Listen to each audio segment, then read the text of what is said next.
የሆነበት ምስጢር ያለ ጥርጥር ታላቅ ነው የሚለው መጽሐፍ። ክርስቶስ የሆነበት ምስጢር ከምስጢራት ሁሉ የረቀቀ ነው። አንዳንድ ሰይጣን ዝም ብሎ መገዳደርም አያስፈልግም። ለምን የብርሃን መልአክ መስሎ ራሱን ለውጦ ይመጣል። የበቁትን የነቁትን ከገዳም እንኳ አስወጥቷል። አባ አንጦንስን እንኳ አመለጥከኝ ሲለው ኧረ በፍጹም እኔ በምን አቅም ሄደው ነበር፣ በትሕትና ነው የረታው። ሰይጣንን በትዕቢት መርታት አይቻልም። በግድ አስገድዶ ያስከተለው ሐዋርያ የለም። የታመሙትን ሲያገኝ ራሱ ልትድን ትወዳለህ ያለው የሚወደኝ መስቀሉን ይሸከም ነው። በግድ የጫነብን ክርስትና፣ በግድ የጫነብን መስቀል የለም። ክርስትና የፈቃድ ቀንበር ነው። ሐዋርያው ቅዱስ ጳውሎስ ምንድን ያለው?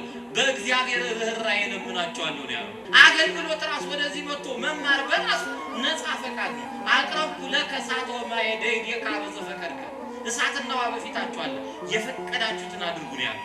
እመቤታችንን ላይ አልጫነባትም። እናቱ ትሆን ዘንድ አማላጅ ላከ ሽማግሌ፣ አንቺ ከሴቶች ተለይተሽ የተባረክሽ ነሽ ነው ያለው። ጥንተ አብሶ ውርዴ በደል ትክቶ እንዳይኖርባት አድርጎ ቀድሞ ፈጥሯታል። ከልማድ አንስት አንጽቷታል። እማምላክ ወላዲተ አምላክ ፍጽምት ናት። በውስጥ ባፋ ንጹሕ የሆነች የሰርግ ልጅ ናት። በመልአክ ብስራት መንጻት ቢሆን ኖሮ በመልአክ ብስራት የወለዱ ሰዎች ነበሩ፣ አልነጹ። እንደውም እኮ ሶሎሞን በምሳሌ ምን አለ? ከሴቶች ተለይታ የተባረከች አንዲት ሴት አለች። አንዲት ሴት፣ ይቺ ሴት ማናት ሲባል ለባሏ ሚስት የሆነች ናት። አንድ ሴት ለባሏ ጥሩ ምግብ ከሰራች፣ ተተንከባከበች፣ ልጅ ከወለደችው ከሴቶች ተለይታ ለእሱ የተባረከች ናት። ተራ ሚስት በተራቆ የምትኖር ኃጢአት በደል የምትሰራ ሰው የተባረከች ከተባለች እመቤታችንን ቅዱስ ገብርኤል አንቺ ከሴቶች ተለይተሽ የተባረክሽ ነሽ አላት። የእመቤታችን ጥያቄ የእኛ ጥያቄ ነው። ይሄ የሰላምታ ምን አይነት ነው? ከዚህ በፊት ያሉ ሰዎች እኮ መልአክ ሲላክ ምንድን ነው የሚለው? ጸሎት ተሰምቶልሃል። ልመና ቆርኔሌዎስ የሐዋርያት ሥራ ምዕራፍ 10 ላይ ጸሎትና ምጽዋትን እግዚአብሔር ተቀብሏል ነው ያለው። ዘካርያስን መጥቶ ጸሎትን ተቀብሎልሃል ነው ያለው። አንተ ግን መጥተህ ምንድን ነው ያለው? ደስተኛይቱ ሆይ ደስ ይበልሽ ነው ያልከው። ከምስጋና ነው የጀመርከው። ንግግር ከብስራቱ አስቀድሞ የነበረው መቅድም ሙገሳው ከምን የመጣ ነው? መንፈስን መመርመር ያስፈልጋል። ሰባኪ ነኝ ብሎ የመጣውን ሁሉ አትቀበሉ። አጥባቂ ነኝ ብሎ የመጣውን ሁሉ አትቀበሉ። መምህር ነኝ ብሎ የመጣውን አትቀበሉ። በቃለ እግዚአብሔር ፈትኑት፣ በቃለ እግዚአብሔር መዝኑት። ቅዱስ ገብርኤል ፍትው አድርጋ የጠየቀችው እመቤታችን እናት ላጣ ዓለም እንሆ ብሎ እናቱን ሰጠ። የእናቱ ምላሽ ምን ነበረ? እንሆኝ አለች። ራስን መስጠት መጦተ ርዕስ የተማርነው ከድንግል ማርያም።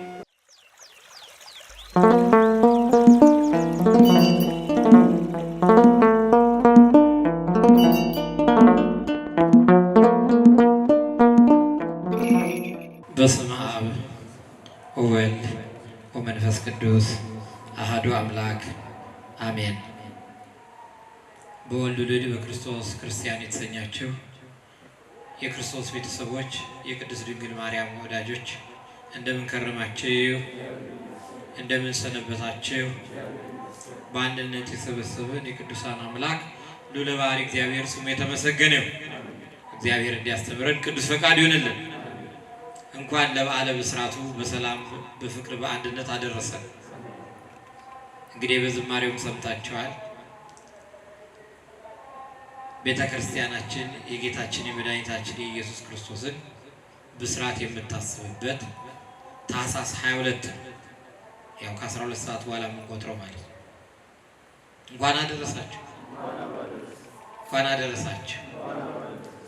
እንግዲህ የዓለም እንቆቅልሽ የተፈታበት እኔም እናንተም መዳንን ያገኘንበት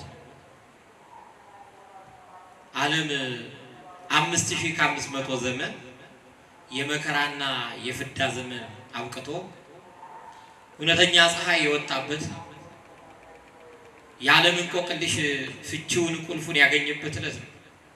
ወበሳድስ ዕለት ተፈኖ ገብርኤል መልአክ እማበ እግዚአብሔር። በስድስተኛው ወር ገብርኤል መልአክ ወደ አንዲት ድንግል ተላከ። እንግዲህ ታላቁ መልአክ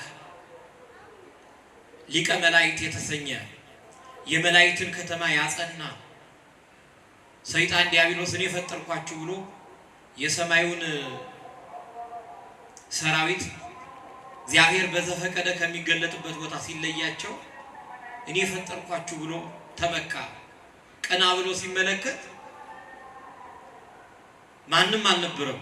ዝቅ ብሎ ቢመለከት ደግሞ ብዙ ቅዱሳን መላእክት ቅዱስ ቅዱስ እያሉ አንዱም ላንዱ ያመሰግናሉ። አሁን እኔ ፈጠርኩ ብል፣ እኔ አስገኘው ብል፣ እኔ አመጣዋቸው ብል ማን ይከራከረኛል ብሎ በልቡ አሰበ። ከዚያም ተናገራቸው። ሲናገራቸው ቀሪዎቹ ፈጥራ አሳየን አሉት። እሳትን ነፋስን አምጥቶ ሲሞክር ተቃጠለ። እግዚአብሔር ለካ ያሳብን አያውቅም ባለ። አያቸው የክፉ ፍጥረት መጨረሻ የተግባርን ነው የሚያውቀው ብሎ የእግዚአብሔርን ክብር አሳነሰ። ያን ጊዜ ንቁም በብዕላዊነ እስከ ንረክብ ወለአምላክነ አምላካችንን እስክናውቅ ጸንተን እንቁም ብሎ የመላእክትን ከተማ አጸና ይላል። ያኔ ነው ቃል የተገባለት ሁራብ ሰራ ለእሜ ከመ ትወልድ እምኔ። ዘመኑ ሲደርስ ጊዜው ሲፈጸም ወርደህ የኔን መወለድ ታበስራለህ ብሎ እግዚአብሔር አምላክ ባጸናው የመላእክት ከተማ ላይ ቃል ኪዳን ገባለት፣ ቀጠሮ ያዘለት።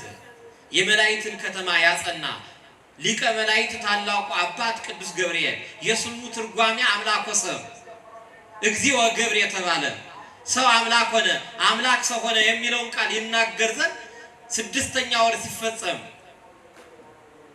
6000 ዓመት ሲሞላ 5000 ዓመት ሲፈጸም ወደ ናዝሬት ወደ ገሊላ ተላከ። ናዝሬት የጎስቋሎች መንደር ናት። ናዝሬት ብዙ ሰዎች ብዙ ወንጀለኞች ያሉባት ከተማ ናት። አሁን ራሱ ሄዳችሁ ብትመለከቷት ግርግሩ እጅግ ከባድ ነው። ብዙ ደናግላን እኮ መሲሁ ከኛ ይወለዳል ብለው ንጽ ጠብቀው ከወንድ ርቀው እኮ ኖረዋል።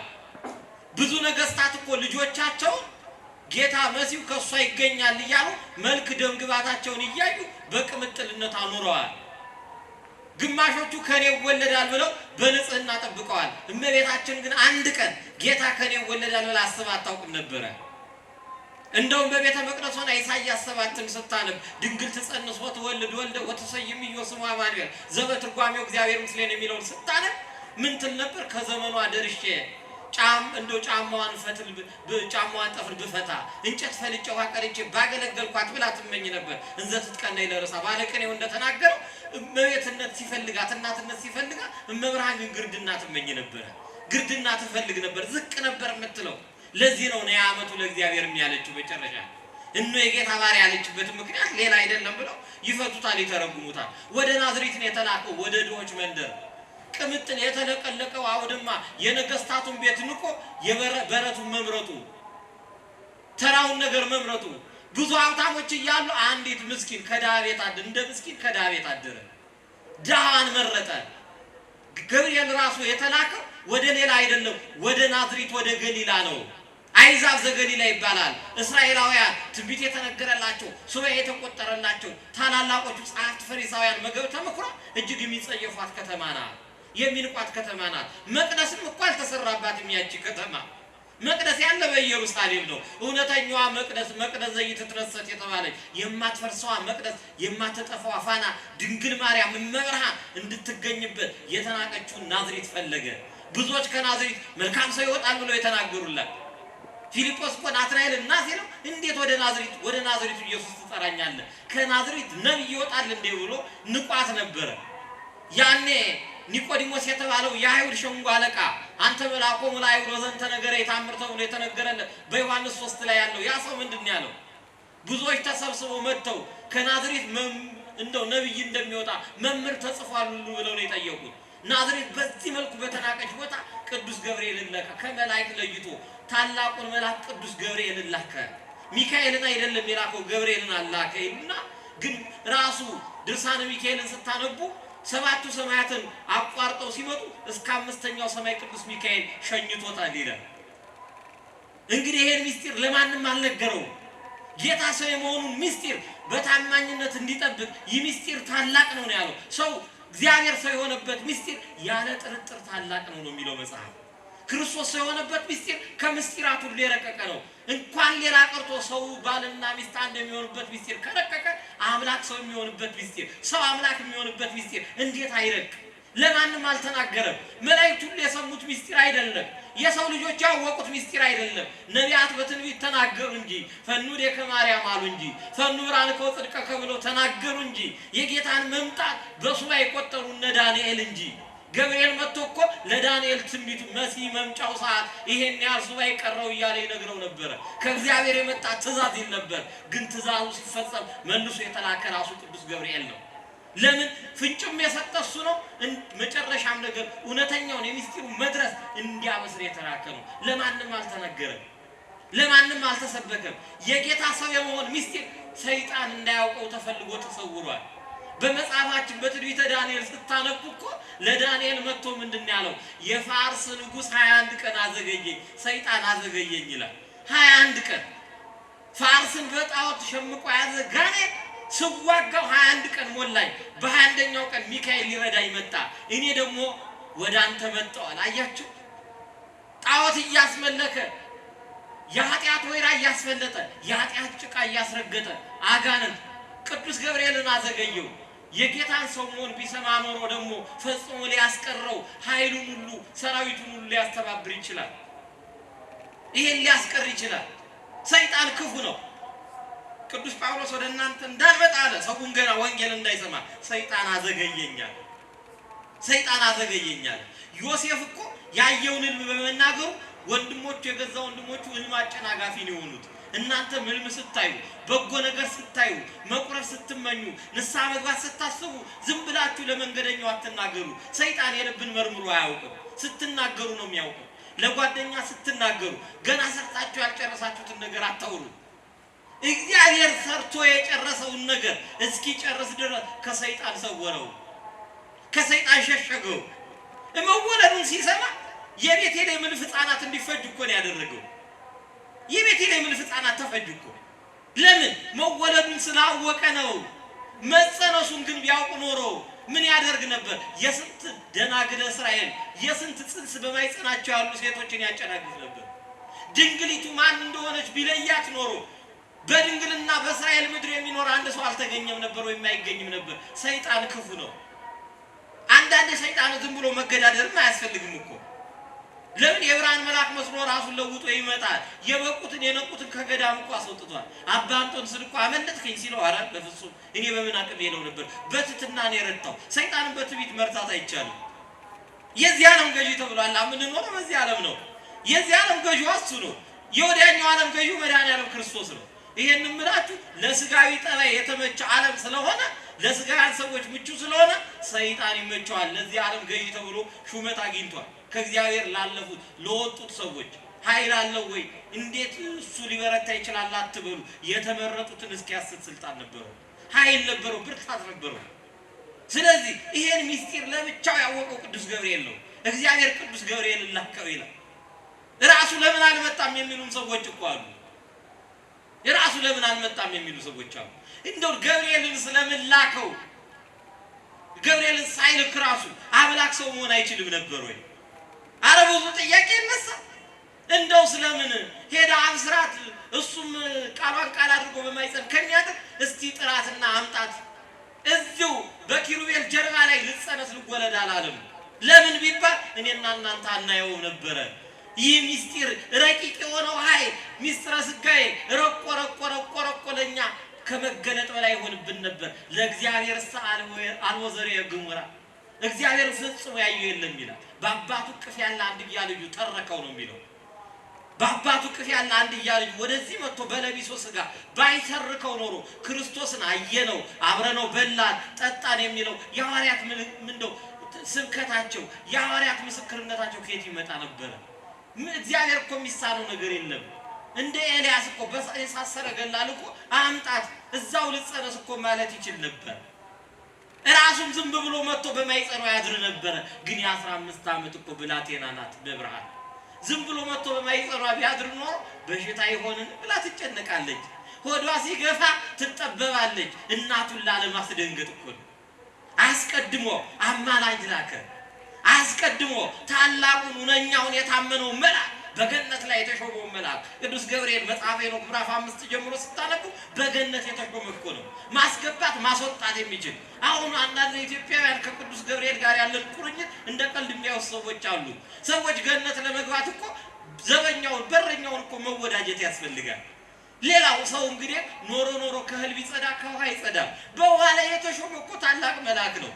ውሃ ላይ አጋንንት ተንፍሰው እኔና እናንተ እንዳንሞት የገብርኤል ሰራዊት እኮ ነው ዙሪያውን አጥሮት። እንግዲህ ደገዳዲ አይከደን በጊንጥ በእባብ ላይ የተሾመ መልአክ እኮ ነው። የሰው ልጅ እባብ እንዳይነድፈው ጊንጥ እንዳይወንጭፈው ሰውነቱን እንደው እንዳይተለትለው በጊንጡ ላይ በእባቡ ላይ የተሾመ ታላቅ መልአክ እኮ ነው። የእባብ መርዝን የሚያጠፋ ታላቅ መልአክ እኮ ነው። መጋቢ አዲስ የተባለ እግዚአብሔር በዘመን አከፋፍሏቸዋል ይላል። ብሉይን ለቅዱስ ሚካኤል ሰጠው፣ አዲስን ደግሞ መጋቢ አዲስ ብሎ ለማን ሰጠው? ለቅዱስ ገብርኤል። የሚገርማችሁ ቀዳማዊ ምጽአቱን ልደቱን ለገብርኤል፣ ዳግማዊ ምጽአቱን ደግሞ ንፉቀርን ብሎ ቀንደ መለከት ነፍቶ ንቃማዋቲ ብሎ ዳግም ምጽአቱን የሚያበስር ደግሞ ቅዱስ ሚካኤል ነው። አንዱ አንሱ አንዱ በልጦ አይደለም፣ በክብር አስተካክሏቸዋል። እስመ ተአርዮሙ ወክብሮሙ ነው፣ በክብር ተካክለዋል እነዚህ ሁለት ቅዱሳን መላእክት። ቅዱስ ገብርኤል ወደዚህ መጥቶ እየበረረ ወደ ያ ታላቅ ንስር ወደ እርግቢቱ መጣ ይላል ያዕቆብ ዘስሩግ የልደትን ድርሳን በደረሰበት ታላቅ ምስጢሩ በጣም ልዩ ምስጢር ያለው ድርሰት ነው። ይህ ድርሰት እመቤታችንን ርግብ አላት። የዋናታ ርግብ ነጩም ጥቁሩም ያያል። አያችሁ እመቤታችን ምንድን ናት? በክሌሞን ልማዷ ነው ድንግል ወእም እናትም ድንግል የሚሆነች እመብርሃን ወላዲተ አምላክ ናት። ርግብ ናት፣ የዋናት ርግብ የዋናት ያ የኖህ ዘመን ጥፋት ማለቁን ማጣጡን ያበሰረች ናት እኮ። የ5500 ዘመን ስቃያችን መቅረቱን የነገረችን ሰላማዊት ርግብ በቃ ዘንባባ በአፏ ይዛ የሰላም ምልክት የሆነውን ክርስቶስን ወልዳ ሰላመ ሰጣዊት የምትባል ሱላማጤስ ድንግል ማርያም እሷ 5500 ዘመን ሲፈጸም በአምስት ዕለት ወበመንፈቃ ዕለት ተወለድ ሞለት ተወለድከ ከአምስት ቀን ተኩል በኋላ ከልጅ ልጅ ተወልጄ አድናለሁ ያለውን እውነተኛውን ቃል ለመፈጸም በተገባ የተገኘች ድንግሊቱን ርግብ ይላታል። ያ ደግሞ ንስር ነው። ንስር ምጡቅ ነው። ከሰማይ እየበረረ መጣ።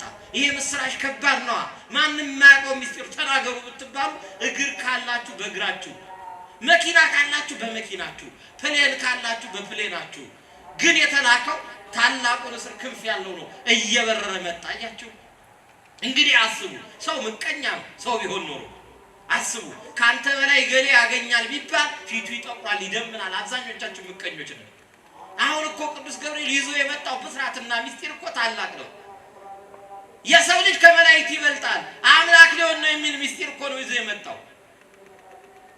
ዘይተገብረ ለመላእክት ተገብረ ለካህናት። ለመላእክት ያልተሰጠ በጉጠት መንካት ነው ለመላእክት የተሰጠ። ለካህናት ግን በእጅ መፈተት ነው። ያ በእጅ የሚፈትቱት እውነተኛ ስጋ ሊገኝ ነው። አምላክ ሰው ሊሆን ነው፣ ሰው አምላክ ሊሆን ነው። በኪሩቤል ላይ አድሮ ሲኖር የማይታያቸውን ረቂቁን አምላክ ዕለት ዕለት ቅዱስ ቅዱስ የሚሉ ዘመን በቃ ረፍታቸው አኮቴቶሙ ረፍቶሙ የተባለላቸው ረፍታቸው ምስጋና ነው። ምስጋናው ረፍታቸው የተባለለት የማያዩትን አምላክ ሰው ሆኖ ሊገለጥ ነው ሲባል ይሄን ለመናገር አልተከራከረም፣ አልተጠራጠረም። የመላእክትን ከተማ ያጸና አምላክ የማይታየው አምላክ ሊታይ ነው ሲባል ለምን እንዴት አላለም ቅዱስ ገብርኤል? መጀመሪያ ማድረቅ ያለባቸው የቅዱስ ገብርኤልን ሃይማኖት ነው። ሂድ ተናገር ሲባል አያችሁ እንደ ቃና አስተናጋጆች ቀርተስ ሲባል ውሃ እንዴት እንሰጣለን ሳይሉ በእምነት ቀርተው ሰጡ። ኢማን ከረሊ ከመርፋቅ ደጋሹ ግን ቀምሶ አደነቀ። አያችሁ ከወንዝ የቀዱትን ውሃ ኬሚካልም ፊዚካልም ቼንጅ የሚባል ነገር ሳይኖር ወስደው ሰጡት። ቀምሶ አደነቀ። ወገኖቼ አያችሁ እንዲህ አይነት እምነት ስራ ያሰራል፣ ታሪክ ያሰራል። በዛ ቤት ከሐዋርያት ለሐዋርያት ከተጻፈ ገድል በላይ ለነዚህ አስተናጋጆች የተነገረው ይበልጣል። አልተማሩማ 3 ዓመት ከክርስቶስ እግር ስር አልነበሩ። እምነታቸው አልተጻፈም። ጌታ ያዘዛቸውን ለመፈጸም ግን ታዘዙ። ቅዱስ ገብርኤልም እኮ ድንቅ እኮ ነው። እንዴት ይሄን ላለው እኮ ነው ብዙዎች አሉ። ዮናስ ሂድና ተናገር ሲባል ምንድነው ያለው? እኔ እንዴት ላካለሁ? በፍጹም አልሄድም ነው እኮ። አንተ ማሪና ትምራለህ እንዴት እዋረዳለሁ ነው ያለው። ቅዱስ ገብርኤል ለክብሩ እኮ አልተጨነቀም። ሄጄ ተናግሬ ባይፈጸምስ ታላቅ መላክነቴ ሊቀር ነው አላለም። እግዚአብሔር የላከውን ነው፣ ንጉሥ የላከውን ትእዛዝ ነው የተቀበለው። ወደ ብዙዎች ተልኳል። ወደ ብዙዎች እኮ ብስራት ልኳል። መካኖችን ትወልዳላችሁ ብሏል። የጠመመው ይቀናል ብሏል። መሲሁ ሊመጣ ነው የኛ እርሱ ባይቀር ብሎ ትንቢት እንዲናገር ምስጢር ገልጧል። እኔ ቁም ስል ቁም ብሏል። የምታደርጊው እኔ ነግርሻለሁ፣ ወደ እመቤትሽ ተመለሺ ብሎ እኮ ትእዛዝ ሰጥቷል ለአጋር። ቅዱስ ገብርኤል እኮ ሲላላክ ነው የኖረው፣ ግን እንዲህ አይነት መልእክት ተሸክሞ መጥቶ አያውቅም። አምላክ ሰው ይሆናል። በኪሩቤል ላይ የሚኖር ቸሩ ፈጣሪያችን በከብቶች ግርግም ይተኛል፣ በሰማይ ጸን ያድራል። አሃዚ ዓለም በራሁ ሁሉ ዙስተዴሁ ዓለምን በመሃል እጁ የያዘው እውነተኛ ፈጣሪ በያዘው ነገር ላይ ሲተመልከቱ የሚቀመጣል። እስቲ አሁን እናንተ እጃችሁ ላይ ተቀመጡ። እንዲህ እጃችሁን አድርጋችሁ እዚህ ላይ መቀመጥ ትችላላችሁ? የኔና የናንተ ፈጣሪ የኔና የናንተ አምላክ እንዲህ ይሆናል ብሎ ሲነግረው ቅዱስ ገብርኤል አላንገራገረም፣ አልተከራከረም፣ አልተጠራጠረም። ቀጥታ ነው የመጣው። ለምን አላለም?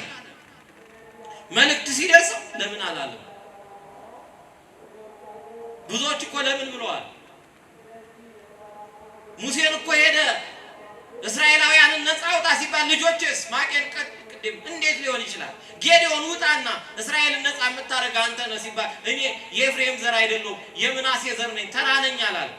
ተራ ነኝ ያለው እነ ሚካኤል አለልህ አይደል እኔን ስላየኸኝ ነው አላለም እኮ። ዮናስ እኮ በፊት ለፊት ሁሌ ስለምታገኘኝ ነው አይደል እንደዚህ ያደረከኝ፣ ከፊት ብሩቅ ኖሮ አታዘኝም ነበር ያለው። ቅዱስ ገብርኤል ግን ምንም ሳይል ነው እሺ ብሎ በጀ ብሎ እየበረረ ይሄን መልካም ዜና እየገለጸ ከሰማያት ሰማያት ወጣ፣ ከሰማያት ሰማያት ወረደ፣ እየበረረ መጣ። ጓደኞቹ እንኳን ያልሰሙትን ምስጢር፣ ለመላእክት የተሰወረውን ምስጢር፣ ከፍጡራን የተሸሸገውን ምስጢር ይናገር ዘንድ የኔና የናንተ ታላቅ መልአክ ብርሃናዊ መልአክ ወደ ድንግሊቱ ተላከ። ይህ ምስጢር ታላቅ ነው፣ ያለ ጥርጥር ታላቅ ነው። እንዲህ አይነት ምስጢር ደግሞ ከላከኝ ላይ ቀር ደህና ከተማ አትልከኝ። አያችሁ አገልግሎት እንደዚህ ነው። መጋቢ ሐዲስ የተባለው ቅዱስ ገብርኤል የአገልጋይ ምሳሌ ነው። አገልጋይ አስቡ፣ በድንግሊቱ ፊት ከመቆሙ በፊት ምን በእግዚአብሔር ፊት የምቆም ቅዱስ ገብርኤል ነኝ ያለው። አያችሁ አንድ ሰባኪ ከመቆሙ በፊት ከመስበኩ በፊት ከማገልገሉ በፊት በጸሎት በእግዚአብሔር ፊት መቆም ያስፈልጋል። ቅዱስ ገብርኤል በድንግል ፊት ከመቆሙ በፊት የቆመው በማን ፊት ነው? በእግዚአብሔር ፊት ነው የቆመው። እኔ በእግዚአብሔር ፊት የምቆም ቅዱስ ገብርኤል ነኝ ያለው። አያችሁ በእግዚአብሔር ፊት መቆም ያስፈልጋል የምስራችን ወንጌል ይዞ ለመምጣት። ከዛ ቅዱስ ገብርኤል ሲመጣ በቁጣ አልነበረም የመጣው፣ በማስበርገግ አይደለም የመጣው፣ በመናደድ በመበሳጨት አይደለም ነበር የመጣው። ለምን? ወደ ዘካርያስ ሲመጣ የሰማው ነገር አበሳጭቶ ቁጡ ነበረ። ወደ ዳንኤል ሲመጣ ማዘን ፈጽም እያለ ነው የመጣው። በትእዛዝ በኃይል መልክ ነው። ወደ ድንግሊቱ ሲመጣ ግን ይላሉ ሊቃውንት እናቴ ናት አታስቆጣት፣ አታስመርራት፣ ገና ብላቴና ናት እንዳትፈራ ብሎ በሚገርም በታላቅ ግርማ አይደለም የመጣው፣ በትህትና ነው። እንደው ብዙ ሊቃውንት የሚስማሙት በአረጋዊ መልክ ወጣት ሲሆን ነገሩን ላታመን ትችላለች።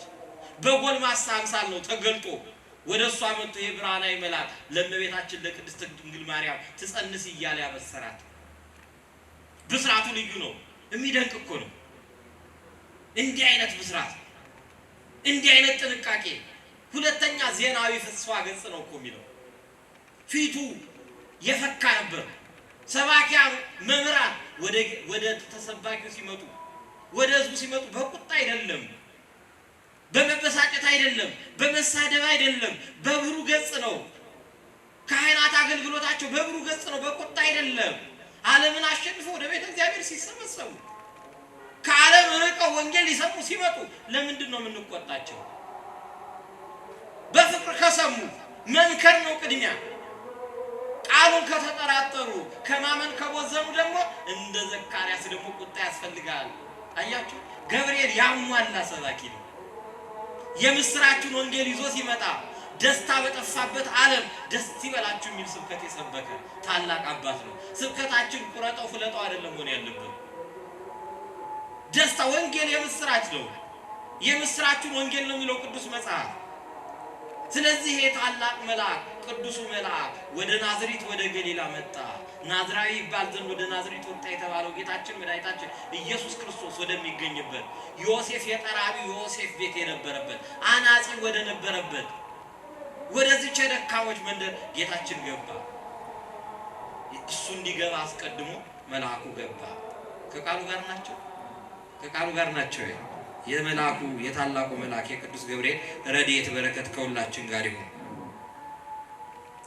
ከአንዲት ወገን ለሆነች ለዮሴፍ ለሚባል ሰው ወደ ታጨች ወደ አንዲት ድንግል ከእግዚአብሔር ዘንድ ተላከ። ከማን ዘንድ? አረ ተናገሩ። ትእዛዙ የመጣው ከማን ነው? የንጉሥ ቃል ረዘመ ተብሎ ያጥራል፣ አጠረ ተብሎ ይረዝማል። የተላከው ከማን ነው? ከእግዚአብሔር ዘንድ ነው። የማንን መልእክት ይዞ መጣ ቅዱስ ገብርኤል? የእግዚአብሔርን መልእክት። አያችሁ፣ ከእግዚአብሔር የሆነ የእግዚአብሔርን መልእክት ይዞ ይመጣል ወደ አንዲት ድንግል። እመቤታችን አንዲት ናት። ለወለደቻት አንዲት ናት። ለወለደቻት አንዲት ናት። ልጇ ወልድ ዋሕድ ይባላል። አንድ በቃኝ። እመቤታችን ቅድስተ ቅዱሳን ድንግል ወላዲተ አምላክ ራሱ አንዲት ድንግል ነው የምትባለው። ድንግልና ጊዜያዊ ነገር ነው። እመቤታችን ግን ወትረ ድንግል ናት። ዘላለማዊ ድንግል ናት። ፍጹም ዘላለማዊ ድንግል ናት። ድንግልና መማሰን የሌለባት የተቆለፈች የውሃ ጉድጓድ ናት። የታተመች የውሃ ጉድጓድ ናት። አልብኪ ነውር ወይም እንትን በላዕሌኪ ድንግልና የሚል ስሟ ሆኖ ተጣብቆባት የቀረ ከወለደች በኋላ ራሱ ድንግል ጊዜ ጸኒስ፣ ጊዜ ጸኒስ፣ ድረ ጸኒስ፣ ቅድመ ጸኒስ፣ ጊዜ ወሊድ፣ ድረ ወሊድ፣ ቅድመ ወሊድ። እመቤታችን ድንግል ናት። ወደ አንዲት ድንግል ብዙ ደናግላን እኮ አሉ። እመቤታችን ምን ትባላለች? ምኳለ ደናግል። ደናግል አንድ የሚያፍሩበት ነገር ነበር። ደረቅ እንጨት ነን አንወልድም የሚሉ ነበር፣ ድንግል ከሆኑ ስለማይወልዱ። ድንግል ሆኖ መውለድን ግን እመቤታችን ሆና አሳየቻቸው። ስለዚህ የደናግል መመኪያ ደረቅ እንጨት ነኝ የሚላቸው ናችሁ የሚላቸው ሰው የለም። እመቤታችን በድንግልና ወልዳ ደናግላንን አስከበረቻቸው። ለዚህ ነው ምኳለ ደናግል የምትባለው። የደናግል መመኪያቸው ናት። እመብርሃን ወላዲተ አምላክ ወደ አንዲት ድንግል ተላከ። ራዕየ ዮሐንስ ላይም ስትሄዱ ምዕራፍ 12 ቁጥር 1 ላይ አንዲት ይላታል። እመቤታችን አንዲት ናት። ኢሳይያስም ደግሞ በትንቢቱ ምን ይላል? ዘርን ባያስቀርልም ኖሮ አንዲት ብሎ የጠቀሳት እመቤታችን ናት። ወደ አንዲት ድንግል ተላከ። ብዙ ደናግላን አሉ። ከዚያ ሁሉ እመቤታችን የምትለይ ናት። እመቤታችን ልዩ ናት። ልዩ ናት። ልዩነቷን ደግሞ እንግዲህ በብስራቱ ተገልጧል፣ በብስራቱ ታይቷል። እንዲህ ይለናል። መልአኩም ወደ እሷ ገብቶ ምን ይበልሽ አላት? አረ ተናገሩ። እችን ቃል አስመሩልኝ። ወደ እሷ ገብቶ የሚለው አብርሃም ወደ እሷ ገብቶ ወደ ሳራ ገብቶ ሳራ ጸነሰች ይላል። ወንድ ልጅም ወለደች።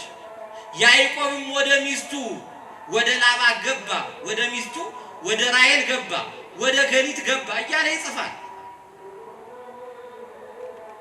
አያችሁ፣ መግባት በብዙ ሴቶች ጓዳ የገባው ጎረምሳ ነው። ገባ የሚባለው ትርጉም ለሌላ ነው፣ ለተራክቦ ነው። ወደ እመቤታችን የገባው ግን መልአኩ ነው። ወደ እሷ ገባ ይላል መልአኩ፣ ጾታ የሌለው ሉለ ጾታ ወደ እርሷ ገባ ይላል። አባ ሕርያቆስ ጎልማሶች ያረጋጉሽ አይደለሽም፣ ጎረምሶችም ያረጋጉሽ አይደለሽም፣ መላእክት ያረጋጉሽ ነሽ ብሎ ይናገራታል። የእመቤታችን ጓደኞቿ መላእክት ነበሩ፣ ያጫወቷት ያረጋጓት። አሁን ብዙ ሰው ማለት ነው መልአክ ተገለጠልኝ ጉዴ ፈላ ይላል በኦሪት። የሚገርማችሁ ዛሬ እመቤታችንን እኮ አየናት ነበር የሚባባሉት መላእክት። ለእሷ መልአክ ማየት ብርቋም አልነበረም። እንደውም ስለ ብስራቷ ስለ ጽንሰቷ ስትናገር ወትሮ የሚያገለግለኝ መልአክ መጣ እያለች ነው። ወትሮ ከሚያገለግለኝ ውጭ የሆነ መልአክ መጣ፣ ቀኝ ክንፉ ቢባርከው ብስት ሆነ፣ ግራ ክንፉ ቢባርከው ደግሞ ጽዋ ሆነ እያለች ነው ስትርክ የነበረው። ለእመቤታችን መልአክ መገለጥ አዲስ ነገሩ አይደለም። የሚያስፈራም የሚያስደነግጥም አልነበረም።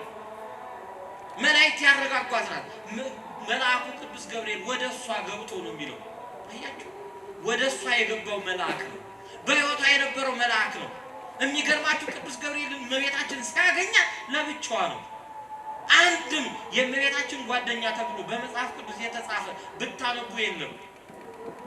ከጎረቤቷቸው ገሌና ገሌ የሚባሉ ሴትዮ ወይም ሰዎች የሚባል የለም። እመቤታችን ጎረቤት ጋር የምትነጋገርበት ጊዜ አልነበራትም። ስራዋን የምታሳልፈው በምስጋናና በጸሎት ነበር። ኑሯ በቤትና በቤተ መቅደስ ነው። ከቤት አትወጣም ነበር፣ ከቤተ መቅደስ አትወጣም ነበር። ከቤት ስትወጣ ከቤት አትወጣም። መልአኩ 3 ቦታ ነው ያበሰራል። እስራኤል ሀገር ስትሄዱ የምትጎበኙ 3 ቦታ ነው።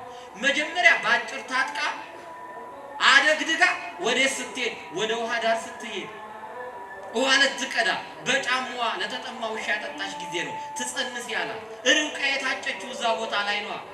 አያችሁ፣ አስቀድሞ አብርሃም ኢያዕብር የተባለውን ባሪያ ለልጁ ለይስሐቅ ሚስት አምጣለት ብሎ ልኮታል ወደ ሶርያ። አብርሃም የእግዚአብሔር ምሳሌ ነው። ኢያዕብር የተባለው ባሪያ አገልጋይ ገብርኤል ምሳሌ ነው። ለማጨት አስቡ፣ ሽማግሌ መላክ ያስፈልጋል። ለምን ራሱ መጥቶ ሰው አልሆነም ለሚለው ትልቁ መልስ ነፃ ፈቃዷን ለመጠየቅ ነው።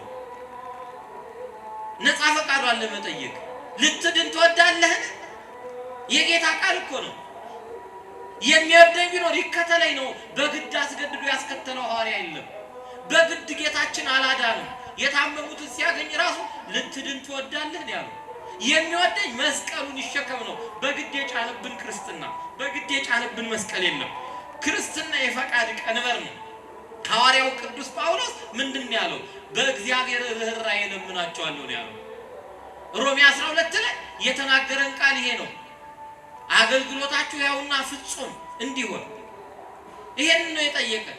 እግዚአብሔርን ደስ የሚያሰኝ መስዋዕት አድርጋችሁ ታቀርቡ ዘንድ በእግዚአብሔር ርኅራኄ እለምናችኋለሁ። ይሄው ለአእምሮ የሚመች አገልግሎታችሁ ነው ያለው። አገልግሎት ራሱ ወደዚህ መጥቶ መማር በራሱ ነፃ ፈቃድ ነው። አቅረብኩ ለከ እሳተ ወማየ ደይዴከ በዘፈቀድከ፣ እሳትና ውሃ በፊታችሁ አለ፣ የፈቀዳችሁትን አድርጉ ነው ያለው። እመቤታችንን ላይ አልጫነባትም። እናቱ ትሆን ዘንድ አማላጅ ላከ ሽማግሌ። የማ ሽማግሌ? የመልአክ ሽማግሌ። አያችሁ፣ ለአንዳንዱ ሰው ይላካል። ለእንደሱ አይነት ደግሞ ለእመቤታችን ለቅድስተ ቅዱሳን ድንግል ላይ ታምና ከመላእክት የከበረ ታላቅ መልአክ ቅዱስ ገብርኤል ነው የተላከው። ኢያዕብር ሄዶ ርብቃን ያገኛት ውሃ ዳር ነው። አጫት፣ ለጣቷ ቀለበት አደረገላት፣ ጉትቻ እዚህ ጋር አምባር አሰረላት። ወደ ቤቷ ሄዶ ካልወሰድኳት አለ እደር ቢባል እግዚአብሔር ጉዳይን አከናውኖልኛልና አታዘግዩኝ አላቸው። አከናውኖ አታዘግዩኝ። አያችሁ፣ ሰይጣን ቢሰማ ኖሮ ገብርኤልን ያዘገየው ነበር፣ ሰበብ ይፈጥር ነበር። ያ ሰበብ ደግሞ የሰው ልጆችን የመዳን ቀን ያራዝም ነበር። ያ በጉጉት የምንጠብቀው ግን ዛሬ ነው። የዓለም የጠብቀው የነበረ የነቢያት ትንቢት ይእቲኬ መድኃኒትን ታሰስዋ ወድዋ ነቢያት ይወርዳል ይወለዳል ብለው የጠበቁት እውነተኛ መድኃኒት ያቺ ቀናት። ይቺ ቀናት ዕለተ ማርያም ከቀናት ሁሉ የከበረች ቀናት፣ ከቀናት ሁሉ ታላቅ ቀናት። ዓለም ይሄን ድምፅ ለመስማት እኮ ብዙ ማቋል። ራሔል ስለ ልጆቿ እኮ አለቅሳለች። መጽናናትን አልወደደችም የሉምና ይቺን ቀን ለማየት አብርሃም ቀኔን ያይ ዘንድ ተመኘ የተባለች ቀን እኮ ይቺ ቀን ናት። ከቀናት ሁሉ የምትቀብራለች።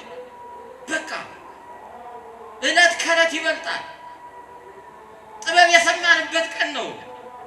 እግዚአብሔር ለራሱ ልብስ የፈተነበት እኮ ነው። በዛ የሸማኔ ጉድጓድ በተባለ ማይጸኗ ልብሱን ፈተለ ይላል። ለራሱ ልብስን ሰራ። የአማኑኤል የማይተረጎም ታላቁን ልብስ እመብርሃን ወላዲተ አምላክ ድንግል ወላዲተ አምላክ ኢያዕብር ቅዱስ ገብርኤል ነው። ስራዬን አከናውኖልኛል፣ በፍጹም በፍጹም አታዘዩኝ ብሎ ጭኗን ተሸክሞ ወደ ይስሐቅ ወረደ። ይስሐቅ ቀና ብሎ ሲያያት ከእናቱ ሞት ተጽናና። ዓለም ድንግል ማርያምን ሲያያት ከ5500 ዘመን መከራው ተጽናና። አንትምቱ ተስፋው ለአዳም መሰደድም ገነት ከገነት በተሰደደ ጊዜ የአዳም ተስፋው የነበረች እመብርሃን ክርስቶስ ተወልዶ ያድነኛል ብሎ ከወጣውበት ይመልሰኛል ብሎ የተጨነቀበት ቀን ደረሰ። መልእክተኛው ሽማግሌው ተላከ። እንግዲህ ሽማግሌ ላከ ሰው ያገባ ሰው ካለ እዚህ እሺ እንደሚባል እንኳን እያወቀ ሽማግሌዎቹ ካማቾቹ ቤት እስኪወጡ በጉጉት ውጭ ሆኖ ይጠብቃል። ምን ተባለ እያለ ይጨነቃል። ዓለም ተጨንቆ ነበር። ገብርኤል ሲላክ ቀኑ ሲደርስ፣ ሰዓቱ ሲፈጸም፣ ቀኑ ሲደርስ፣ ጊዜው ሲፈጸም በሲኦል ያሉ ነፍሳት ሁሉ በጉጉት ይጠብቁ ነበር። አንተ አሁን የምትደግፈው ቡድን ሲጫወት ውጤቱን እንዴት ነው የምትጠብቀው? ይሄ ለዓለማዊ ለቀሪው ነገር እኮ ነው። እውር አይን ይበራል ሲባል ዛሬ ካልሆነ ብሎ እንዴት ነው የሚጨነቀው? እንዴት ተኝቶ ያድራል? አዳም ትድናለህ ቀኑ እቺ ናት ተብሎ ተነግሮታል። የጨነቀው ዓለም እንቆቅልሽ የተፈታበት ድንቅ ዕለት ከቀናት ሁሉ የምትበልጥ ታላቅ ቀን ናት እቺ ቀን። ቅዱስ ገብርኤል ወደ እሷ ገብቷል።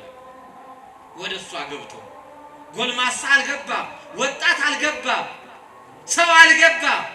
የገባው የልዑልን ቃል ተሸክሞ አማናዊውን ቃል ተሸክሞ የገባው ቃሉን ቃል አድርጋ እስክትቀበል ድረስ ብስራቱን ይነግራት ዘንድ ቅዱስ ገብርኤል ወደ እመቤታችን ገባ ይላል። ሌላም ትርጉም አለው ብዙ። እሱ ላይ ለመተርጎም ሰዓቱ ሚስጢሩ በጣም የሚረቅም። ያን ጊዜ ገብቶ ደስተኛይቱ ሆይ ደስ ይበልሽ ተፈሥሒ ፍሥሕት ተፈሥሒ ፍሥሕት አንቺ ደስ ይበልሽ ብሎ እመብርሃን ወላዲተ አምላክ ቅዱስ ገብርኤል ደስ ይበልሽ ነው ያለው። ደስታ እኮ ካለም ርቋል። ደስ ይበልሽ አላት እመቤታችን። እውነተኛ ደስታ ካለም የለም ነበር። አንቺ ደስተኛይቱ ሆይ ደስ ይበልሽ፣ ጸጋን የተመላሽ ሆይ ደስ ይበልሽ አላት። የሚደንቅ ነው። ጸጋ ልዩ ልዩ ነው፣ መንፈስ ግን አንድ ነው። የእመቤታችን ጸጋ ግን ይለያል። ይህን ቃል ራሱ ቃል በቃል ታገኙታላችሁ። ለድንግል ማርያም ሲቀጸል ብዙ ሰዎች ይናደዳሉ። የሚገርማችሁ ለመጀመሪያ ጊዜ ጸጋን የተሞላ ነበር ተብሎ የተነገረለት በሐዋርያት ሥራ ምዕራፍ 6 ቁጥር 6 ላይ ማን ነበር? እስጢፋኖስ ነው። ሊቀ ዲያቆናት እስጢፋኖስ አገልግሎቱ ልዩ ነበር፣ ጸጋን የተመላ ነበር ይላሉ። የእስጢፋኖስን የሚቃወም የለም። ጸጋን የተመላሽ ብለን ስናመሰግን ብዙ ሰዎች ይከፋቸዋል። ግን ለብዙ ሰዎች ተነግሯል ይሄ ጸጋ። የእመቤታችን ጸጋ ግን ይለያል። የቅዳሴው ደራሲ ምንድን ያለው? ተወው ምሕረት ለሚካኤል ወብስራት ለገብርኤል ወሀብተ ሰማያት ለማርያም ድንግል። ብስራት የተሰጠ ለገብርኤል ነው፣ ምሕረት የሚካኤል ነው ይላል። ሀብተ ሰማያት በሰማይ ያሉ ሀብቶች ሁሉ ግን የተሰጠ ለድንግል ማርያም ነው። ጸጋን የተመላች ናት። ክርስቶስ ራሱ ጸጋ ተደርጎ ነው የተሰጣት። ለምን አይደለም ያገኘችው እንዴ? እመ ሳሙኤል ሐና እኮ ለምናለች ልጅ ሰካራም እስክትባል ድረስ ልጅ የለኝም ብላ አልቅሳለች። እናትና አባቷ እኮ ኢያቄምና ሐና አልቅሰው እንዴት ትለየናለህ? እነዚህ አርጋብ እንኳን ልጆች አላቸው፣ ጫጩቶቻቸውን ይመግባሉ። ከጫጩት አነስን ከወፍ አነስን ብለው እኮ አልቅሰዋል። ብዙ ሰው እነማኑ የነንቱ ሶምሶንን እስኪያገኙ ድረስ እኮ አንብተዋል። አብርሃምና ሳራ እኮ በትጋት ኖረዋል። አረ ዘካርያስና ኤልሳቤጥ እጅግ እያለቀሱ ኖረዋል። ብዙ ሰዎች ልጅ ለማግኘት ሱባኤ ቆጥረዋል፣ ትንቢት ከነቢያት ተቀብለዋል። እመቤታችን ግን አንድም ቀን ልጅ ስጠኝ ብላ አብራ ጸልያ አታውቅም። በፍጹም ጸሎት አድርጋ አታውቅም። የጸሎቷ ውጤት አይደለም ጌታችን መድኃኒታችን ኢየሱስ ክርስቶስ። የእመቤታችን ጸሎት ሌላ ነበር። አያችሁ፣ እመቤታችን ጸጋዋ ሀብት ነው። ራሱ ባለቤቱ ለዚህ ጸጋ የመረጣት ራሷ ጸጋ የሆነች ጸጋን የተመላች ናት። ጸጋን የተመላሽ ሆይ ደስ ይበልሽ አላት። ሐዋርያው ቅዱስ ጳውሎስ በእስር ቤት ሆኖ በጌታ ደስ ይበላችሁ ደግሜ እላለሁ ደስ ይበላችሁ ነው ያለው። እስር ቤት ሆኖ እስር ቤት ምን አይነት ደስታ አለ እስቲ ንገሩ። በአስጨናቂ መከራ ውስጥ በፈተና ውስጥ እመቤታችን እኮ ደሃ ናት። እንደውም ከቤት ወጣ ለስለት ተሰጣ ለአንድ ደካማ ሽማግሌ ታይታ አገልጋይ እንዲሆና ታይታ እኮ ሰው ቤት ነው ያለችው። ባሮች አሏት፣ ደንጎጥሮች አሏት። እናት እኮ አይደለችም። ባጭር ታጥቃ ውሃ የምትቀዳ የዮሴፍን የሙት ልጆች የምታሳድግ እኮ ምስኪን ሴት ናት። ጌታን በወለደች ሰዓት እኮ ወደ ቤተ መቅደስ ይዛ የገባችው እኮ ጫጩት ነው። ፍሪዳ ይዛ የምትገባበት ላም ወይም ጊደር ይዛ የምትጎትታ የምትገባበት ገንዘብ የሌላት ምስኪን ናት እኮ። ምንም የሚያስደስት እኮ ዓለም ላይ አልነበረም በዛ ነው። መልአኩ ግን ደስ ይበላቸዋል፣ ለዓለም ሁሉ ደስታ የሚሆን ታላቅ የምስራች እነግራቸዋለሁ ብሎ መልአኩ አስቀድሞ የሚናገረው የብስራት ቃል አስቀድሞ ለእመቤታችን ነገረ።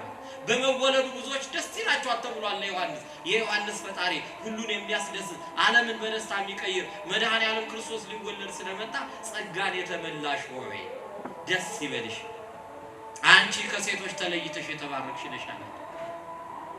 ይሄንን ቃል ብዙ ሰዎች ተብለዋል እኮ። የሚገርማችሁ አዲስ ይመስላችኋል? ኢያኤል የምትባል አንዲት ሴት ባርቅና ዲቦራ የተባሉ በዘመነ መሳፍንት የነበሩ ነቢያት እኮ ምን ብለዋል? ሲሳራ የተባለው ክፉ ሰው የድንኳን ካስማ ነቅላ በጆሮ ከታ ስለገደለችው 20 ዓመት ያሰቃያቸውን ክፉ ሰው ስትገልላቸው ምናል አንቺ ከሴቶች ተለይተሽ የተባረክሽ ሁኚ ብለው መርቀዋታል። ይሄ ግን ምርቃት ነው። የእመቤታችን ግን የሚለየው አንቺ ከሴቶች ተለይተሽ የተባረክሽ ነሽ ያላት። መልአኩ ሲነግራት አይደለም የጸነሰችው የተባረከችው፣ አስቀድማ የተባረከች ናት። አስቀድሞ አንጽቷታል፣ አስቀድሞ ባርኳታል። እመቤታችንን ጥንተ አብሶ ውርዴ በደል ትክቶ እንዳይኖርባት አርጎ ቀድሞ ፈጥሯታል። ከልማደ አንስት አንጽቷታል። እማምላክ ወላዲተ አምላክ ፍጽምት ናት። በውስጥ ባሳ ንጹሕ የሆነች የሰርግ ልጅ ናት። በመልአክ ብስራት መንጻት ቢሆን ኖሮ በመልአክ ብስራት የወለዱ ብዙ ሰዎች ነበሩ፣ አልነጹም። እመብርሃን ወላዲተ አምላክ ግን አንጾኪ ቀድሶኪሃ ነው የሚል እመብርሃን ስጋዋን አንጽቶ ነው በማርያም ያደረው። መቼ ሲባል አስቀድሞ ኖሮ አነጻት ብለን አንናገርም። የኃጢአት ትንታም ትዝታም በድንግል ማርያም የለባትም። ንጹሕ የሰርግ ልጅ ናት እመብርሃን፣ ነውር የለባትም። በአዳም የሚሆን በደል ጥንተ አብሶ ያልነካት ንጹሕ እናት ናት። እንቁ ጭቃ ላይ አትወድቅም፣ ብትወድቅ ትበልዛለች። ፀሐይ ጭቃ ላይ አትወድቅም፣ ብትወድቅ ጭቃውን ታጸደዋለች እንጂ ቆሻሻ ትሆናለች። አረ ተራ ነገር ልንገራችሁ፣ ብር ጭቃ ላይ ብታገኙ እኮ ጭቃ ነካው ብለው አትተውም። እንደው ተራውን ነገር የእመቤታችን ጠቀሜታና አስፈላጊነት እኮ በበደሉ ሰዎች አብራክ ብታልፍም እኮ እንደ ነጭ እንቁ የምታበራ እንደ ቀይ እንቁ የምታንጸባርቅ እኮ እመቤታችን ድንቅ እናት እኮ ናት። እንዲህ አይነት ነገር እኮ የለባትም። አንቺ ከሴቶች ተለይተሽ የተባረክሽ ነሻል። እንደውም እኮ ሶሎሞን በምሳሌ ምን አለ? ከሴቶች ተለይታ የተባረከች አንዲት ሴት አለች። አንዲት ሴት፣ ይቺ ሴት ማናት ሲባል ለባሏ ሚስት የሆነች ናት። አንድ ሴት ለባሏ ጥሩ ምግብ ከሰራች ተተንከባከበች፣ ልጅ ከወለደችው ከሴቶች ተለይታ ለሱ የተባረከች ናት። ተራ ሚስት በተራኮ የምትኖር ኃጢአት በደል የምትሰራ ሰው የተባረከች ከተባለች እመቤታችንን ቅዱስ ገብርኤል አንቺ ከሴቶች ተለይተሽ የተባረክሽ ነሽ አላት። እንዴት ከሴቶች ይላታል አለ? ከወንዶች እንዳይ መውለድ የሴቶች ግብር ነው። በግብር ሲጠራት ነው።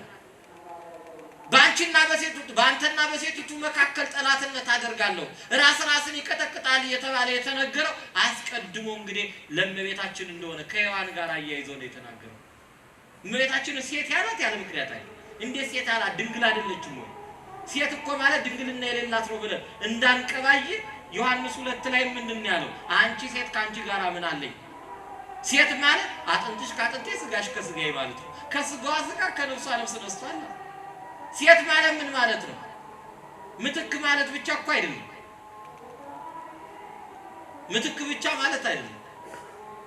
አጥንትሽ ካጥንቴ ብቻ ማለት አይደለም። ጾታ መለያ እንግዲህ አቤል በሞተው ፋንታ እግዚአብሔር ዘር ተካልኝ ስትል ሴት አለችው ይላል። ሴት እኮ የወንድ ስም ነው። መጀመሪያ ስም የወጣው ሴት ተብሎ ለወንድ ነው። በአቤል ፈንታ የተወለደው ስሙ ሴት ነው። ስለዚህ በቤታችን የሔዋን ምትክ ናት። በእንተ ሔዋን ታውጽወተ ገነት ወበእንተ ማርያም ድንግል ተረወ ለነ ዳግመ ከፈለ። በሔዋን የተዘጋው በድንግል ማርያም ተከፍቷል። ስለዚህ ምን አለ? ከሴቶች ተለይተሽ ከልማደ አንስት የጸና ከሴቶች የተለየሽ እመብርሃን ወላዲተ አምላክ ሴቶች እንደሚሆን ምንም አይነት ልማድ የላትም። በኋላ ላይ እመቤታችን ራሷ እኮ ትናገራለች። ከሴት የተለየሽ መሆኗን እኮ ራሷ መስክራለች። ምን ይላል? አንቺ ከሴቶች መካከል ተባረክሽ ነሻል። እሷን ባየችው ጊዜ ከንግግሩ በጣም ደነገጠችና እንዲህ ያለ ሰላምታ እንዴት ያለ ነው አለችው። አያችሁ፣ ይሁንልኝ ይደረግልኝ ብላ አልተቀበለችው። ሔዋን እንዴት እንደሳተች ያውቃል። ይቺን ቃል ይቺን ሰላምታ በመጽሐፍ አይተዋለች። ሔዋንን ከገነት ሲያስወጣት ሰይጣን አንቺ የሰማይና የምድር ንግስት ሆይ አንቺ እኮ ከሴቶች ትለያለሽ ብሎ ነው። ስለዚህ መንፈስን መመርመር ያስፈልጋል። እመቤታችን መጻሕፍትን የምትመረምር ናት። ዛሬ እመቤታችን ገብርኤል መጥቶ ሲያበስራት እሺ ብትል ኖሮ እመቤታችን የጠየቀችውን ጥያቄ ዓለም ሲጠይቅ እድሜው ያልፍ ነበረ። ለጥያቄው ራሱ መልስ አይገኝለትም ነበር። ድንግል ማርያም በወቅቱ በመጠየቋ ግን ይሄ ምላሽ በመገኘቱ የኛ ጥያቄ ቀንሷል። እንዲህ ሆነን አልቻልነው። ሚስጥረ ሥጋዌ ለመጠየቅና ለመመራመር የተጠየቀው ጥያቄ ሁሉ ገና አልበቃ ብሎናል። እመቤታችን ግን በደንብ ጠይቃለች። የጠየቀችው እንደ ዘካርያስ አልተጠራጠረችም፣ እንደ ኒቆዲሞስ አልተከራከረችም። እመቤታችን ትክክለኛ የትህትና ጥያቄ ነው። አያችሁ፣ ቅዱስ ገብርኤል እውነተኛ ወንጌላዊ ነው ያልኳችሁ። አንዳንዴ መምህራን እዚህ ጋር ቆመው እናንተ በትህትና ለምታነሱት ጥያቄ በትህትና መልስ መስጠት አለባቸው። ለፈተና ለሚጠይቅ ጥያቄ ነው አስቸግሮ መመለስ። አያችሁ፣ እመቤታችን ጥሩ ተማሪ፣ ቅዱስ ገብርኤል ጥሩ አስተማሪ ሆነው ነው የቀረቡት። የእመቤታችን ጥያቄ የኛ ጥያቄ ነው። ይሄ ሰላምታ ምን አይነት ነው? እንደምን ያለ ሰላምታ ነው! ከዚህ በፊት ያሉ ሰዎች እኮ መልአክ ሲላክ ምንድነው የሚለው? ጸሎት ተሰምቶልሃል። ልመና ቆርኔሌዎስ የሐዋርያት ሥራ ምዕራፍ 10 ላይ ጸሎትና ምጽዋትን እግዚአብሔር ተቀብሏል ነው ያለው። ዘካርያስን መጥቶ ጸሎትን ተቀብሎልሃል ነው ያለው። አንተ ግን መጥተህ ምንድነው ያለው? ደስተኛይቱ ሆይ ደስ ይበልሽ ነው ያልከው። ከምስጋና ነው የጀመርከው። ንግግር ከብስራቱ አስቀድሞ የነበረው መቅድም ሙገሳው ከምን የመጣ ነው? መንፈስን መመርመር ያስፈልጋል። ሰባኪ ነኝ ብሎ የመጣውን ሁሉ አትቀበሉ። አጥባቂ ነኝ ብሎ የመጣውን ሁሉ አትቀበሉ። መምህር ነኝ ብሎ የመጣውን አትቀበሉ። በቃለ እግዚአብሔር ፈትኑት፣ በቃለ እግዚአብሔር መዝኑት። ቅዱስ ገብርኤል ፍትው አድርጋ የጠየቀችው እመቤታችን የእኛን የሕይወት ጥያቄ አስቀድማ እሙ ለሊቅ ናታ እመብርሃን ወላዲተ አምላክ በንግግሩ ወዳነ ነገረችና ይህ ነገር ያለ ሰላምታ እንዲሆን ይሆናል። መልአኩም እንዲህ አላት፣ ማርያም ሆይ በእግዚአብሔር ፊት ጸጋን አግኝተሻልና አትፍሪ አላት። እመቤታችን እኮ ሰላምታውን ነው እንጂ የፈላችሁ መላእክት አይታ እማታውቂውን ትፈራ ነበር። ፍርሃትን አርቆ መናገር ግን የመላእክት ልማድ ስለሆነ ምን አለ? አትፍሪ። ፍርሃት ራሱ የሚፈራውን አምላክ ልትወልጂ ነው። እንኳን ባንቺ ፍርሃት ሊኖርብሽ። ፍርሃት ደብዛው ሊጠፋ ነው። ዓለም በፍርሃትና በጭንቀት የኖረበት ዘመን ሊያበቃ ነው። ፍርሃት ራሱ ሊፈራ ነው። ፍርሃት የሚፈራሽ አንቺ እናቴ ሆይ አትፍሪ። እኔ የመጣሁበት አድራሻ ይሄ ነው። አድራሻ ጠይቁ። አያችሁ፣ ስጦታ ዝም ብሎ ሲመጣ አትቀበሉ። ጠርጠሉስ የተባለው ትልቁ የቤተክርስቲያን ተርቱሊያን የሚባለው ትልቁ መምህር ምንድን ያለው? አድራሻው ያልታወቀ ስጦታ እመቤታችን ሲቀርብላት እንዴት አድራሻው ኬት እንደሆነ ሳላውቅ አልቀበልም ማለት ይሄን ምስጋና አድራሻውን እስክታውቁ ነው። ከማን እንደተላከ ሳታውቁ ስጦታ አትቀበሉ። ጠላታችሁ ሊሆን ይችላል የላከ። አንዳንድ ሰው እኮ ቫይረስም ታሽጎ እኮ በዚህ ዘመን ይደርሰዋል። ቦምብም ተጠቅልሎ ይመጣል። ጠላቱ ሊሆን ይችላል የሚሰጠው። ይሄ የተላከው ከጠላት ነው ወዳጅ ነው ብሎ መመዘን ያስፈልጋል። ምን አላት? ከዛ በኋላ እነሆ ትጸንሻለሽ፣ ወንድ ልጅም ትወልጃለሽ፣ ስሙንም ኢየሱስ ትይዋለሽ። አሁን ዛሬ ዓለም ኢየሱስ የሚለውን ቃል ማን የነገረው? ቅዱስ ገብርኤል እኮ ነው የነገረው። ይሄ ቃል ከየትም የመጣ አይደለም።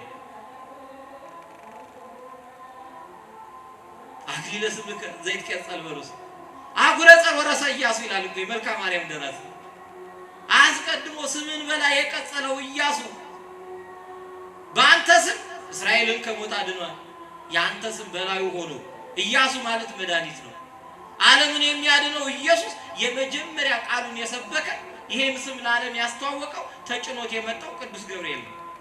ስለዚህ ኢየሱስ ጌታ ነው ብሎ የሰበከ ሌላ አይደለም። አሁን ሚሽነሪ አይደለም፣ ሉተራዊ አይደለም፣ ቅዱስ ገብርኤል ነው። ቅዱስ ገብርኤልን መጥላት ምን አገባው ማለት ኢየሱስ የሚለውን ስም ዝም ብሎ ማውራት ጥቅም እንደሌለው ነው የምትረዱት። ለምን? ስሙን በመናገር እኮ ፓተንት ራይቱን እኮ ይዞ የመጣው ቅዱስ ገብርኤል ነው።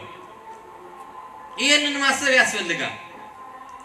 ምን አለ? እሱም ታላቅ የልዑል እግዚአብሔር ልጅ ይባላል። ጌታ አምላክም የአባቱን ዙፋን ይሰጠዋል፣ በያዕቆብ ቤትም ለዘላለም ይነግሣል።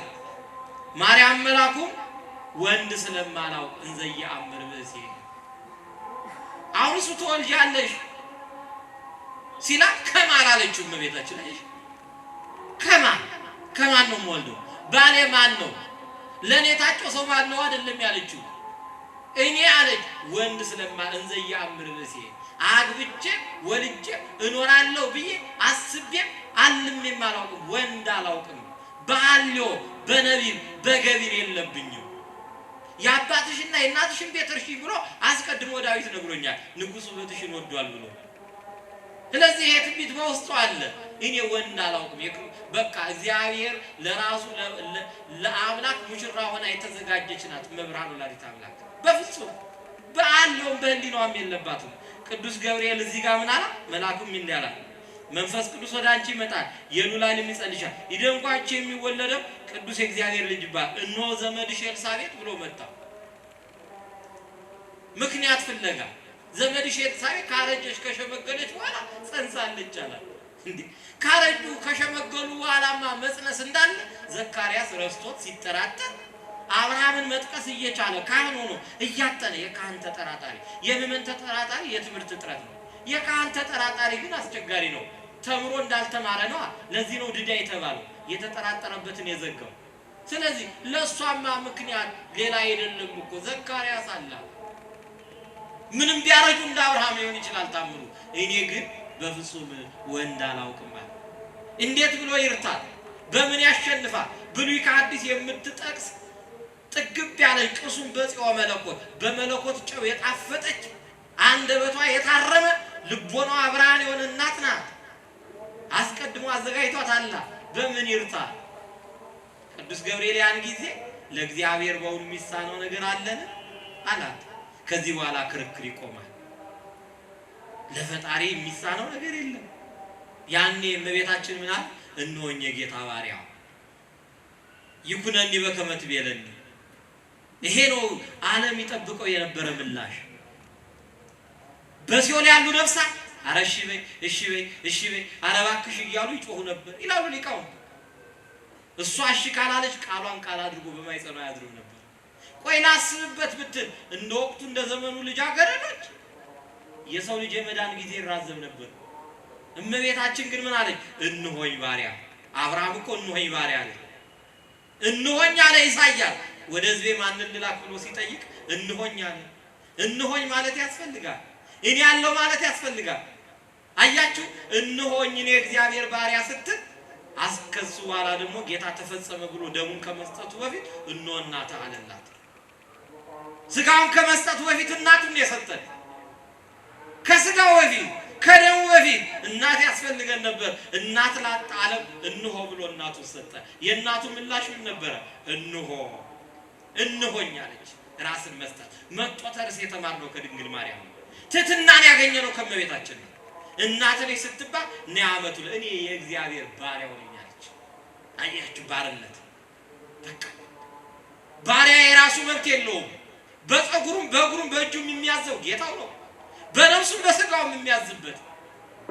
ባሪያ ተነስቶ ቢላ አንስቶ እጁን መቁረጥ አይችልም፣ እግሩን ማሳጠር አይችልም። እጁ ሳይቀር የጌታው ነው። እኔ ከራስ ፀጉሬ ከእግር ጥፍሬ የማዝበት ማንነት የለኝም። እንሆኝ የጌታ ባሪያው እንዳሻው ያድርገኝ። እነሆ አለሁለት። እነሆ እሱን ለማገልገል ቁርጠኛ ነኝ አለች መብራን ወላዲተ አምላክ። ፈልጎኝ ከመጣ ሽቶኝ ከመጣ ከአንስተ ዓለም ከመረጠኝ ከልማድ አንስት ካጠራኝ ካነጻኝ እኔ ምን እፈልጋለሁ? እንሆኝ የጌታ አገልጋይ ባሪያው እንሆኝ አለች። እንሆኝ ስትል እሱ ደግሞ እንሆ እናታችሁ አለ። እናቱ ለመሆን ስትፈቅድ ድንግል ፈጣሪዋን ወለደች። እሱም የፈጠረውን ስጋ ተዋሃደ። ይህ ምስጢር ታላቅ ነው። በዛሬው ቀን ስንተርከው፣ በዚህ ቀን ስንተነትነው፣ በዚህ ቀን ስንተረጉመው አቤትና አባ ጊዮርጊስ እነ ሸማ ጠቅልለውታል፣ እንደ ወርቅ አንከብለውታል። በእኔ በጎልዳፋው ሲነገር እንደው አንደበታቸው በቀናላቸው ሊቃውንት ሲነገር ደግሞ ምን ያህል ይጣፍ። ይሄን ምስጢር እኮ እኛ በተረዳ ነው አንሿረን ባየ ነው በስጋና በደም በኃጢአት በተነከረ ማንነት ገለጥ ነው እንጂ በእውነት መልአኩ ቅዱስ ገብርኤል ያቺ ሰዓት እንዴት እንደሆነች ቢነግረን ኖሮ ድንግል ማርያም በዚህ ሰዓት በምን ደቂቃ በምን ሰዓት ከሷ ሰው እንደሆነ ብትነግረን አናውቀውም እኮ። ደቂቃውን ሰዓቱን እኮ አናውቀውም። አይደለም ሌላው ቅዱስ ስጋው ክቡር ደሙ በምን ደቂቃ በምን ሰዓት ወደ ደምና ስጋ እንደሚቀየር እኮ አናውቀውም። የቃና ውሃ ተለውጦ አየነው እንጂ በምን ደቂቃ በምን ሰዓት በምን ሰከንድ እንደተለወጠ የሚያውቅ የለም እኮ። ሂደቱን እንጂ እውነተኛውን ነገር የሚያውቅ እኮ ቢናገረው ቢተርከው እኮ የሚያምርበት ያ ነበር። ግን ከእውቀት ከፍለን እንነግራቸዋለን። ዛሬ በድንግዝግዝ ነው። ወደ እውነተኛ ቦታው ስንሄድ ደግሞ ራሳቸው ይፈቱልናል፣ ራሳቸው ይተረጉሙልናል። ይህ ምስጢር እኮ ታላቅ። ይህ ምስጢር በሰው አንደበት ተነግሮ እንዲህ ከጣፈጠ በሊቃውንት ሲነገር ደግሞ ከዛ በላይ በራሳቸው ደግሞ ቢነገር ደግሞ ምን ያህል መወሰን የሚችልልናለን። ግምታችንን ጨምረን የተሰማንን አክለንበት ለቀጢነ ህሊና ለሰው በሚመች ሁኔታ ገለጥ ነው አቀለል ነው እንጂ እግዚአብሔር ሰው የሆነበት ምስጢር ዓለምን ከፈጠረበት ጥበቡ ዓለምን ያዳነበት ጥበቡ እኮ የረቀቀ ነው። ይህ ምስጢር ታላቅ ነው። ይህ ምስጢር ልዩ ነው። ብስራተ ልደቱ ይደቃል፣ ይረቃል፣ ባሕር ነው፣ አይመረመርም። እጹብ እጹብ ብሎ መዝጋት ነው። ይቆየን፣ የሰማነውን በልቦናችን ያሳድርብን።